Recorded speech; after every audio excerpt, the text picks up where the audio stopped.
Hello friends, ಇವತ್ತಿನ ಸಂಚಿಕೆಯಲ್ಲಿ ಏನಾಯಿತು ಅಂತ ನೋಡ್ಕೊಂಡು ಬರೋಣ ಬನ್ನಿ. ನಮ್ಮ ಡಿಪಾರ್ಟ್ಮೆಂಟ್ ಕೂಡ ಇದೇ ಜಾಲದ ಬಗ್ಗೆ ಇನ್ವೆಸ್ಟಿಗೇಟ್ ಮಾಡ್ತೀವಿ. ಅದು ನಿಮ್ಮ ಅಪ್ಪಂಗೆ ಹೇಗೆ ಗೊತ್ತಾಯಿತೋ ನನಗೆ ಗೊತ್ತಿಲ್ಲ. ಅವರು ನಮ್ಮನ್ನು ಮೀಟ್ ಮಾಡಿದರು. ಈ ವಿಷಯದ ಬಗ್ಗೆ ಸಾಕಷ್ಟು ಇನ್ಫಾರ್ಮೇಷನ್ ಕೊಟ್ಟರು. ಅವ್ರು ಕೊಟ್ಟಿರೋ ಮಾಹಿತಿಗಳನ್ನೆಲ್ಲ ಚೆಕ್ ಮಾಡಿದಾಗ ನಮ್ಮ ಡಾಟಾಗೂ ಅವ್ರು ಕೊಟ್ಟಿರೋ ಮಾಹಿತಿಗೂ ತುಂಬ ಮ್ಯಾಚ್ ಆಗ್ತಿದೆ. ಇನ್ನೇನು ರವೀಂದ್ರ ಅವರು ಆ ದುಷ್ಟರ ಬಂಡವಾಳ ಹೊರಗೆ ಎಳಿತಾರೆ ಅನ್ನೋ ಅಷ್ಟರಲ್ಲಿ ಅವರನ್ನೇ ಮುಗಿಸ್ಬಿಟ್ರು ಅಂತಾರೆ ಗೌತಮಿ. ಅಪ್ಪನ ಕೊಲೆ ಮಾಡಿದಾರ? ಯಾರು ಮಾಡಿದ್ದು ನಿಮಗೆ ಗೊತ್ತಾ? ಹೇಳಿ, ಅವ್ರು ಯಾರು ಅಂತ ಹೇಳಿ ಮೇಡಮ್ ಅಂತಾಳೆ ಭಾರ್ಗವಿ. ಈ ಜಾಲದ ಹಿಂದೆ ಇರೋದು ನಿಮ್ಮ ಅಪ್ಪನ ಸಾವಿಗೆ ಕಾರಣ ಆಗಿರೋರು. ಒಂದು ನಿಮಿಷ ಬಂದೆ ಅಂತ ಗೌತಮಿ ಕಾರಲ್ಲಿರೋ ಫೈಲನ್ನೆಲ್ಲ ತಂದು ಈ ಫೈಲ್ಗಳನ್ನು ನೋಡಿ, ಆ ದಂಧೆ ಹಿಂದೆ ಇರೋ ಜಾಲದ ಬಗ್ಗೆ ಕೆಲವೊಂದಷ್ಟು ಇನ್ಫಾರ್ಮೇಷನ್ ಸಿಕ್ಕಿದೆ. ಇದು ನಮ್ಮ ಯೋಚನೆಗೆ ಸಿಕ್ಕುವಷ್ಟು ಸಾಮಾನ್ಯ ನೆಟ್ವರ್ಕ್ ಅಲ್ಲ ಭಾರ್ಗವಿ. ಸಾವಿರಾರು ಕೋಟಿ ವ್ಯವಹಾರ ಈ ದಂಧೆ ಮೂಲಕ ನಡೀತಿದೆ. ನಮ್ಮ ಕಣ್ಣಿಗೆ ಚಿಕ್ಕ ಮಕ್ಕಳ ಜೀವ ಕಾಣಿಸುತ್ತೆ, ಆದರೆ ಅವ್ರ ಪಾಲಿಗೆ ಕರುಣೆ ಇಲ್ಲದೆ ಇರೋ ದಂಧೆ ಅಷ್ಟೇ. ಈ ದಂಧೆ ಯಾರು ಮಾಡ್ತಿರ್ಬೋದು? ನಾವು ಇನ್ವೆಸ್ಟಿಗೇಟ್ ಮಾಡ್ತಿದ್ದಾಗಲೇ ನಿಮ್ಮ ಅಪ್ಪನಿಗೆ ಬಂದಂತಹ ಮೇಜರ್ ಇನ್ಫಾರ್ಮೇಷನ್ ಆ ದಂಧೆ ಲೀಡರ್ ಹೆಸರು ಅಂತಾಳೆ ಗೌತಮಿ. ಯಾರು ಮೇಡಮ್ ಅಂತಾಳೆ ಭಾರ್ಗವಿ.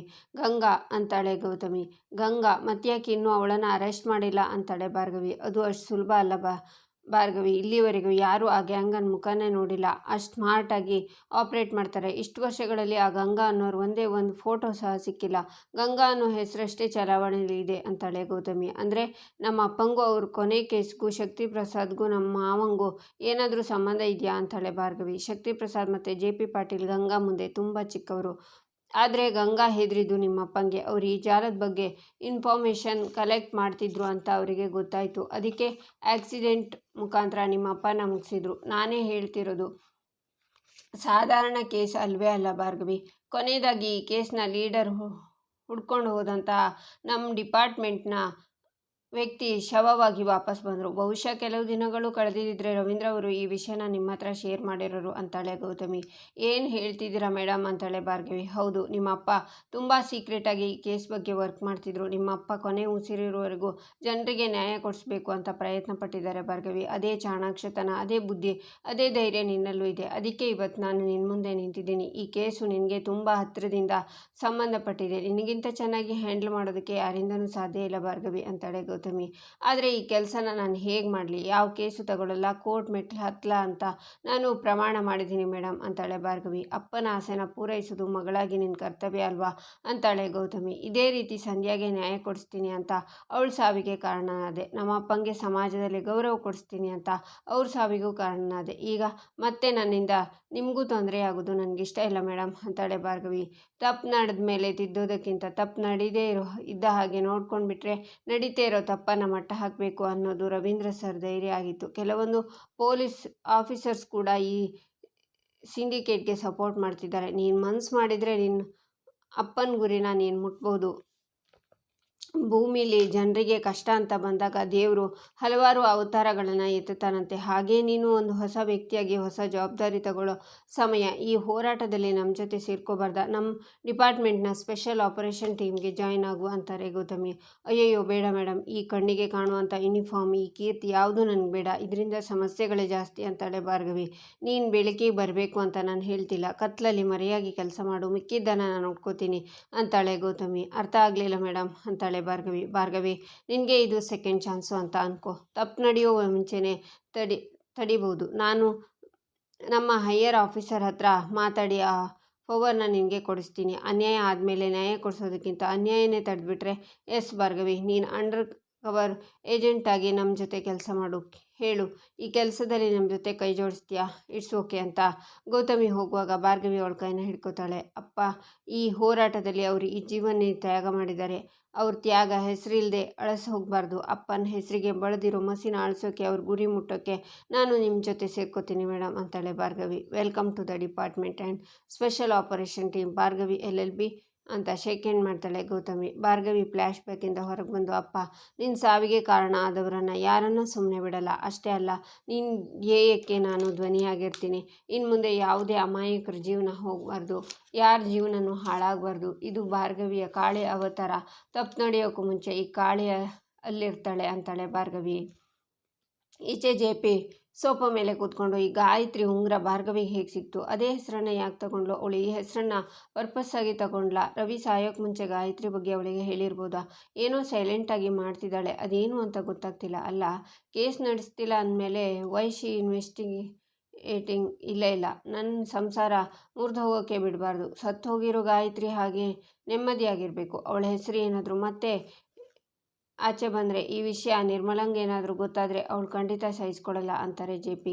ಆಗ ನಿರ್ಮಲ ಹಿಂದಿನಿಂದ ಬಂದು, ಏನು ವಿಷಯ ಜೆ ಪಿ, ನಿರ್ಮಲಂಗೆ ಈ ವಿಷಯ ಗೊತ್ತಾಗಬಾರ್ದು ಅಂತಿದ್ರಿ ಅಂತಾರೆ. ಏನಿಲ್ಲ ನಿರ್ಮಲ, ಸ್ವಲ್ಪ ತಲೆನೋವುತ್ತಿತ್ತು. ಈ ವಿಷಯ ಗೊತ್ತಾದರೆ ನೀನು ಟೆನ್ಷನ್ ಮಾಡ್ಕೋತೀಯ ಅಂದ್ಕೊಂಡೆ ಅಂತಾರೆ ಜೆ ಪಿ. ತಲೆನೋವು ಕಡಿಮೆ ಆಗಿಲ್ವಾ, ಮಾತ್ರೆ ಕೊಡಲಾ ಅಂತಾರೆ ನಿರ್ಮಲ. ಅದೆಲ್ಲ ಬೇಡ ಅಂತಾರೆ ಜೆ ಪಿ. ಅದಕ್ಕೋಸ್ಕರನೇ ಬಿಸಿ ಬಿಸಿ ಕಾಫಿ ತಂದಿದ್ದೀನಿ, ಕುಡೀರಿ, ಮಾಯ ಆಗುತ್ತೆ. ಈ ನಡುವೆ ನೀವು ಬೇಡದೇ ಇರೋ ವಿಷಯಕ್ಕೆಲ್ಲ ತಲೆ ಕೆಡಿಸ್ಕೊಂಡು ಹೀಗೆ ತಲೆನೋವು ಬರ್ಸ್ಕೊತಾ ಇದ್ದೀರಾ. ಅರ್ಜುನ್ ಹೇಗೂ ಬಂದಾಯ್ತಲ್ಲ, ಈ ಟೆನ್ಷನಲ್ಲೇ ಬಿಟ್ಟು ಆರಾಮಾಗಿರಿ ಅಂತಾರೆ ನಿರ್ಮಲ. ಭಾರ್ಗವಿಯಲ್ಲಿ ನಿರ್ಮಲ ಅಂತಾರೆ ಜೆ ಪಿ. ಯಾಕೆ ಜೆ ಪಿ, ಬೆಳಿಗ್ಗೆ ಅವಳನ್ನು ಜ್ಞಾಪಕ ಮಾಡ್ಕೋತಿದ್ದೀರಾ, ಮತ್ತೇನಾದರೂ ಎಡ್ವರ್ಟ್ ಮಾಡಿದ್ಲಾ ಅಂತಾರೆ ನಿರ್ಮಲ. ಇಲ್ಲ, ಸುಮ್ಮನೆ ಕೇಳಿದೆ ಅಂತಾರೆ ಜೆ ಪಿ.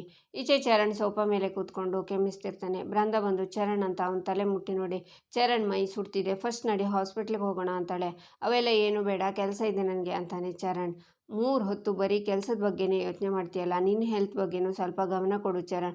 ನಡಿ ಫಸ್ಟ್ ನೀನು, ಮಾವನ ಹತ್ರ ನಾನು ಮಾತಾಡ್ತೀನಿ ನಡಿ ಅಂತಾಳೆ ಬೃಂದ. ಬೇಡ ಬೃಂದ ಅಂತಾನೆ ಚರಣ್. ಆಗ ಜೆ ಪಿ ಬಂದು, ಚರಣ್ ಬೇಗ ರೆಡಿಯಾಗು ಅಂತಾರೆ. ನಾನು ಹೇಳಲಿಲ್ವಾ ಮಾವ ಅರ್ಥ ಮಾಡ್ಕೋತಾರೆ ಅಂತ ಅಂತಾಳೆ ಬೃಂದ. ಏನು ಒಂದು ಅಡ್ರೆಸ್ನ ವಾಟ್ಸಪ್ ಮಾಡಿದ್ದೀನಿ, ಅಲ್ಲಿಗೆ ಹೋಗಿ ಅವ್ರು ಕೊಡೋ ಡಾಕ್ಯುಮೆಂಟ್ಸ್ನೆಲ್ಲ ಕಲೆಕ್ಟ್ ಮಾಡ್ಕೊಂಡು ಬಾ. 10 ಲಕ್ಷ ಚೆಕ್ ಕೊಡ್ತಾರೆ, ಅದನ್ನು ಬ್ಯಾಂಕಿಗೆ ಹಾಕಿಬಿಟ್ಟು ಡೀಟೇಲ್ಸ್ನ ಆಡಿಟರ್ಗೆ ಕೊಟ್ಬಿಡು. ತಗೋ ಇದನ್ನು, ಡೀಟೇಲ್ಸ್ ಇಲ್ಲಿದೆ ಅಂತ ಫೈಲ್ ಕೊಡ್ತಾರೆ ಜೆ ಪಿ. ಆಗೋದಿಲ್ಲ ಮಾವ ಅಂತಾಳೆ ಬೃಂದ. ವಾಟ್, ಏನು ಹೇಳ್ತಿದ್ಯಾ ಅಂತಾರೆ ಜೆ ಪಿ. ಚರಣ್ ನೀವು ಹೇಳಿರೋ ಕೆಲಸ ಮಾಡೋದಿಲ್ಲ ಅಂತಾಳೆ ಬೃಂದ. ವಾಟ್, ಅವನೇ ಮಾಡ್ತೀನಿ ಅಂತ ಒಪ್ಕೊಳ್ತಿದ್ದಾನೆ, ನೀನು ಯಾಕೆ ಮಧ್ಯದಲ್ಲಿ ಬರ್ತಿದ್ಯಾ ಅಂತಾರೆ ಜೆ ಪಿ. ಚರಣ್ ಮಾತಾಡೋದನ್ನು ಕೇಳಿಸಿದ್ದು ನಿಮಗೆ, ಅವನಿಗೆ ಹುಷಾರಿಲ್ಲದೆ ಇರೋದು ಕಾಣಿಸಲ್ವಾ ಮಾವ? ಅದು ಅಲ್ಲದೆ ನೀವು 3 ದಿನದ ಕೆಲಸನ ಒಂದೇ ದಿನ ಮಾಡು ಅಂದರೆ ಹೇಗಾಗುತ್ತೆ ಪಾಪ ಅವನು ಅಂತಾಳೆ ಬೃಂದ. ನೀನು ಸ್ವಲ್ಪ ಸುಮ್ಮನೆ ಇರ್ತೀಯಾ ಅಂತಾನೆ ಚರಣ್ ನೀನು ಸ್ವಲ್ಪ ಸುಮ್ಮನೆ ಇರ್ತೀಯಾ ಮಾವ, ಇವತ್ತು ಚರಣ್ ಕೆಲಸದಿಂದ ರಜೆ ತಗೋತಿದ್ದಾನೆ ಅಂತಾಳೆ ಬೃಂದ. ನೋಡು, ನನಗೂ ಎಷ್ಟೋ ಪ್ರಾಬ್ಲಮ್ಸ್ ಇದೆ, ಟೆನ್ಷನ್ ಇದೆ, ಆದರೂ ನಾನು ಕೆಲಸ ಮಾಡ್ತಿಲ್ವಾ? ಮೈಗಳ್ತನ ಸೋಮಾರಿತನದಿಂದ ಮೊನ್ನೆ 10 ಲಕ್ಷ ರೂಪಾಯಿ ಲಾಸ್ ಮಾಡ್ದ. ಮಗ ಆಗಿದ್ದಕ್ಕೆ ಸುಮ್ಮನೆ ಇದ್ದೆ, ಇಲ್ಲ ಅಂದಿದ್ರೆ ಆಗ್ತಿದ್ದೇ ಏನು ಮಾಡ್ತಿದ್ನೋ ಗೊತ್ತಿಲ್ಲ. ನೋಡು, ನನ್ನ ಹತ್ರ ವಾದ ಮಾಡೋದು ಬಿಟ್ಟು ನಿನ್ನ ಗಂಡಂಗೆ ಸ್ವಲ್ಪ ಬುದ್ಧಿವಾದ ಹೇಳು ಅಂತಾರೆ ಜೆ ಪಿ. ಮಾವ, ಏನೋ ಗೊತ್ತಿಲ್ಲದೆ ಆಗಿರೋ ತಪ್ಪಿಗೆ ಹೀಗೆಲ್ಲ ಮಾತಾಡ್ತಿದ್ದೀರಲ್ಲ, ಚರಣ್ ಏನು ಬೇಕು ಅಂತ ಹೀಗೆ ಮಾಡ್ತಾನ ಅಂತಾಳೆ ಬೃಂದ. ತಪ್ಪನ್ನು ಒಪ್ಕೊಳ್ಳೋದು ಬಿಟ್ಟು ಹೆಂಡ್ತಿನ ಮುಂದೆ ಬಿಟ್ಟು ತಮಾಷೆ ನೋಡ್ತಿದ್ಯಾ ಅಂತಾರೆ ಜೆ ಪಿ. ಬೃಂದ, ಪ್ಲೀಸ್ ಸುಮ್ಮನಿರು ಡ್ಯಾಡ್, ಈ ವಿಷಯದಲ್ಲಿ ನನ್ನದೇ ತಪ್ಪಾಗಿದೆ, ದಯವಿಟ್ಟು ನನ್ನ ಕ್ಷಮಿಸಿ ಡ್ಯಾಡ್ ಅಂತಾನೆ ಚರಣ್. ನೀನು ಸಾರಿ ಕೇಳಿ ಸುಮ್ಮನಾಗ್ತೀಯಾ, ಆದರೆ ಕೋರ್ಟ್ಗೆ ಹೋಗಿ ದುಡ್ಕೊಂಡು ಬರೋನು ನಾನು, ನೀನು ಆಫೀಸಿಗೆ ಸೇರಿಸ್ಕೊಂಡಿದ್ದೆ ತಪ್ಪು, ಈ ಕೆಲಸನೂ ಅರ್ಜುನಿಗೆ ಹೇಳಬೇಕಿತ್ತು ಅಂತಾರೆ ಜೆ ಪಿ. ಇದ್ಯಾಕೋ ಅತಿಯಾಯಿತು ಮಾವ, ಚರಣ್ ಏನು ಹೊರಗಿನವನ ಥರ ಮಾತಾಡ್ತಿದ್ದೀರಾ? ಅವನು ನಿಮ್ಮ ಮಗನೇ ಚರಣ್, ತನ್ನ ತಂಗಿ ಎಂಗೇಜ್ಮೆಂಟ್ಗೂ ಬರದೆ ತಿಂಗಳಾನುಗಟ್ಟಲೆ ಮೀಟಿಂಗ್ಸ್ ಅಂತ ಹೊರಗಡೆನೇ ಇದ್ದ, ಕೋಟ್ಯಾಂತರ ರೂಪಾಯಿ ಬಿಸ್ನೆಸ್, ಎಷ್ಟೋ ಕೇಸ್ಗಳನ್ನು ತಂದುಕೊಟ್ನಲ್ಲ, ಆಗ ಶಾಲ್ ಹಾಕಿ ಸನ್ಮಾನ ಮಾಡಿದ್ರಾ? ಇಲ್ಲ ತಾನೇ. ಈಗ ಏನೋ ಲಾಸ್ ಆಯಿತು ಅಂತ ಬಾಯಿಗೆ ಬಂದಾಗ ಬೈತಿದ್ದೀರಾ? ಇವನಿಗೆ ನೀವು ಯಾಕೆ ಹೀಗೆ ಬದಲಾಗಿದ್ದೀರಾ ಅಂತ ನನಗೆ ಗೊತ್ತು ಮಾವ. ಅರ್ಜುನ್ ಬಂದಿದ್ದಾನೆ ಅಂತ ಅಲ್ವಾ ಚರಣ್ನ ದೂರ ಮಾಡೋದು. ನಿನ್ನ ಮಗ ನಿಮಗೆ ಜಾಸ್ತಿ ಸಂಪಾದನೆ ಮಾಡಿಕೊಡ್ಬೋದು, ಆದರೆ ಇಷ್ಟು ದಿನ ಹರಾಜು ಹಾಕಿದ್ನಲ್ಲ ನಿಮ್ಮ ಮರ್ಯಾದೆ, ಅದನ್ನು ವಾಪಸ್ ತಂದುಕೊಡೋದಕ್ಕಾಗತ್ತಾ? ಈಗ ನಿಮ್ಮ ಮುದ್ದಿನ ಮಗ ಬಂದ ಅಂದ ತಕ್ಷಣ ಇಷ್ಟು ದಿನ ಕತ್ತೆ ಥರ ದುಡ್ದನಲ್ಲ ಈ ನಿಮ್ಮ ಮಗನ ಮರಿಬೇಡಿ, ನೀವು ಮಾಡ್ತಾ ಇರೋದು ತಪ್ಪು ಮಾವ ಅಂತಾಳೆ ಬೃಂದ. ಸ್ಟಾಪ್ ಇಟ್ ಬೃಂದ, ಯಾವುದು ಸರಿ ಯಾವುದು ತಪ್ಪು ಅಂತ ನಿನ್ನಿಂದ ಕಲ್ತ್ಕೋಬೇಕಾಗಿಲ್ಲ. 10 ಲಕ್ಷ ಆಗಲಿ 10 ರೂಪಾಯಿ ಆಗಲಿ ದುಡಿಯೋ ಯೋಗ್ಯತೆ ಇಲ್ಲ ನನಗೆ, ವ್ಯಾಲ್ಯೂ ಗೊತ್ತಿಲ್ಲದೆ ಮಾತಾಡಬೇಡ. ಹೆಂಡ್ತಿ ಹೀಗೆಲ್ಲ ಮಾತಾಡ್ತಿದ್ರು ತಮಾಷೆ ನೋಡ್ಕೊಂಡು ನಿಂತಿದ್ಯಲ್ಲ, ಶಬಾಷ್ ಅಂತಾರೆ J P. Dad, really sorry. Brinda ಏನೋ ಬಾಯಿಗೆ ಬಂದಾಗ ಮಾತಾಡ್ತಿದ್ದಾಳೆ, ಅದ್ರ ಬಗ್ಗೆ ತಲೆ ಕೆಡಿಸ್ಕೋಬೇಡಿ. ಈ ಲಾಸ್ನ ಹೇಗೆ ಸರಿ ಮಾಡಬೇಕು ಅಂತ ನಾನು ನೋಡ್ಕೋತೀನಿ, ಇದೊಂದು ಚಾನ್ಸ್ ಕೊಡಿ ಡ್ಯಾಡ್. ಬೃಂದ, ನೀನು ಸುಮ್ಮನೆ ಇರು ಅಂತಾನೆ ಚರಣ್. ನನಗೆ ಟೆನ್ಷನ್ ಕೊಟ್ಟ ಹಾಗೆ ಇವನಿಗೂ ಕೊಡ್ತಿದ್ಯಾ, ಅದೇ ತಲೆ ಬಿಸಿನಲ್ಲಿ ಹೀಗೆ ಮಾಡ್ತಿದ್ದಾನೆ. ನೋಡು ಬೃಂದ, ನನ್ನ ಬಿಸ್ನೆಸ್ಗೆ ತೊಂದರೆ ಆದರೆ ಯಾರನ್ನೂ ಸುಮ್ಮನೆ ಬಿಡಲ್ಲ. ಹೋಗುವಾಗ ಯಾವುದಾದ್ರೂ ಡಾಕ್ಟ್ರನ್ನ ನೋಡ್ಕೊಂಡು ಹೋಗು, ಕೆಲಸ ಮುಗಿಸ್ಕೊಂಡು ಬಾ ಅಂತ ಜೆ ಪಿ ಹೋಗ್ತಾರೆ. ಈಚೆ ಇನ್ಸ್ಪೆಕ್ಟರ್ ಸಹನ ಹತ್ರ, ಪುಟ ಅವತ್ತು ರಾತ್ರಿ ನಿನ್ನ ಕಾಪಾಡಿದ್ದು ಅವ್ರ ಮುಖ ನೋಡಿದ್ಯಾ ಅಂತಾರೆ. ನೆನಪಿದೆ ಸರ್ ಅಂತಾಳೆ. ಆಗ ಭಾರ್ಗವಿ ಶಾಕ್ನಿಂದ ನೋಡ್ತಾಳೆ. ನಿನಗೆ ನೆನಪಿರೋದನ್ನು ಹೇಳು, ಅವರ ಚಿತ್ರ ಬಿಡಿಸ್ತಾರೆ, ಕೊನೆಗೆ ನೀನು ನೋಡಿದ ವ್ಯಕ್ತಿ ಅವರೇನಾ ಅಂತ ಕನ್ಫರ್ಮ್ ಮಾಡ್ಬೋದು ಅಂತಾರೆ ಇನ್ಸ್ಪೆಕ್ಟರ್. ಅಲ್ಲ ಸರ್, ಇದೆಲ್ಲ ಯಾಕೆ ಅಂತ, ಆಲ್ರೆಡಿ ಕ್ರಿಮಿನಲ್ಸ್ ಎಲ್ಲ ಸಿಕ್ಕಿದಾರಲ್ವಾ ಅಂತಾಳೆ ಭಾರ್ಗವಿ. ಇಷ್ಟು ದೊಡ್ಡ ಕ್ರೈಮನ್ನು ನಮಗಿಂತ ಮುಂಚೆ ಯಾರು ತಡೆದಿದ್ದಾರೆ ಅಂತ ನಮಗೆ ಗೊತ್ತಾಗಬೇಕಲ್ವಾ, ಅದಕ್ಕೆ ಈ ಪ್ರಯತ್ನ. ಸಹನ, ನೀನು ಹೇಳಮ್ಮ, ನಿನ್ನ ಕಿಡ್ನಾಪ್ ಮಾಡಿದ್ದಾರೆ, ಅಂದ್ಯಲ್ಲ, ಅವ್ರು ಹೇಗಿದ್ದಾರೆ ಹೇಳು ಅಂತಾರೆ ಇನ್ಸ್ಪೆಕ್ಟರ್. ನನ್ನ ಕಿಡ್ನಾಪ್ ಮಾಡಿದ್ದಾರೆ, ನನ್ನ ಜೀವನೇ ಹೋಯಿತು ಅನ್ನುವಷ್ಟರಲ್ಲಿ ಅವರು ಫಾಸ್ಟಾಗಿ ಬಂದು ಅವ್ರ ಕೂದಲು ಬೆಂಕಿ ಸುಳಿ ಥರ ಹಾರ್ತಿತ್ತು. ಕಬ್ಬಿಣದ ರಾಡ್ ಥರ ಇದ್ದಿದ್ದವ್ರ ಕೈಯಿಂದ ಎಲ್ಲನೂ ಹೊಡೆದು ಬಿಸಾಕ್ಬಿಟ್ರು.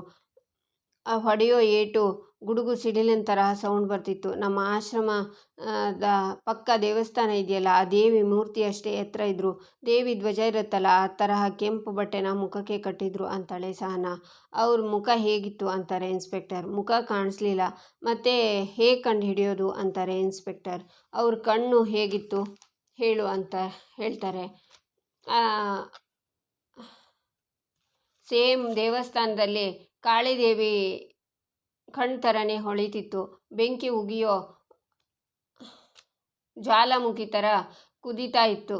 ಶಿವ ತಾಂಡವ ನೃತ್ಯ ಮಾಡ್ತಿದ್ದಾರೆ ಅನ್ನಿಸ್ತಿತ್ತು. ನೆನೆಸ್ಕೊಂಡ್ರೆ ಮೈ ಜುಮ್ ಅನ್ನತ್ತೆ ಸರ್ ಅಂತಾಳೆ ಸಹನಾ. ಆಗ ಅರ್ಜುನ್ ಬಂದು ಡ್ರಾ ಮಾಡ್ತಾ ಇರೋರನ್ನೇ ನೋಡ್ತಾನೆ. ಭಾರ್ಗವಿ ಟೆನ್ಷನಲ್ಲಿರ್ತಾಳೆ. ಡ್ರಾ ಮಾಡಿ ಅವನು ಆಚೆ ಬರ್ತಾನೆ. ಆಗ ಭಾರ್ಗವಿ ಚಿತ್ರನೇ ಇರುತ್ತೆ. ಅರ್ಜುನ್ ಶಾಕ್ನಿಂದ ಅದನ್ನೇ ನೋಡ್ತಾನೆ. ಇಲ್ಲಿಗೆ ಈ ಸಂಚಿಕೆ ಮುಕ್ತಾಯವಾಗುತ್ತೆ. ಮುಂದಿನ ಸಂಚಿಕೆಗಾಗಿ ನಮ್ಮ ಚಾನಲನ್ನು ನೋಡಿ ಸಬ್ಸ್ಕ್ರೈಬ್ ಮಾಡಿ, ಲೈಕ್ ಮಾಡಿ, ಸಪೋರ್ಟ್ ಮಾಡೋದನ್ನು ಮರಿಬೇಡಿ.